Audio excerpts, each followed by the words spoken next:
June 20 నుంచి ఇంగ్లాండ్తో 5 మ్యాచ్ల test series ప్రారంభం కానున్న నేపథ్యంలో ఆస్ట్రేలియా మాజీ ఆటగాడు అయినటువంటి మైకేల్ క్లార్క్ విరాట్ కోహ్లీ గురించి ఆసక్తికరమైన వ్యాఖ్యలు చేశాడు. ఆ వ్యాఖ్యలు ఏంటంటే, అప్పట్లో సచిన్, ద్రావిడ్, గంగూలీ లేని టెస్ట్ ఇండియా టీంను ఊహించుకోవడం ఎంత కష్టమో, ప్రస్తుత టీంలో విరాట్ కోహ్లీ అనే రోహిత్ శర్మ లేని లోటును తీసుకోవడం కూడా అంతే కష్టము.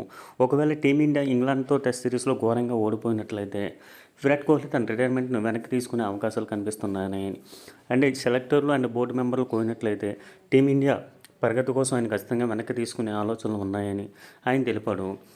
ఇంగ్లాండ్తో టెస్ట్ సిరీస్ జూన్ 20 నుండి ప్రారంభం కానున్న నేపథ్యంలో ఇంగ్లాండ్ లయన్స్ టీంతో ఇండియా ఈ టీము 2 అనధికార మ్యాచ్లను ఆడనుంది. అందులో మొదటి మ్యాచ్ డ్రాగా ముగిసింది. రెండవ మ్యాచ్ నిన్న శుక్రవారం ప్రారంభమైంది. అందులో మొదటి రోజు ఇండియా 319 రన్స్ 7 వికెట్ల నష్టానికి చేసింది. అందులో కేఎల్ రాహుల్ అద్భుతమైన తన ఆటతీరుతో సెంచరీ చేసి ఇండియాను పటిష్టమైన స్థితిలో నిలిపేలా చేశాడు.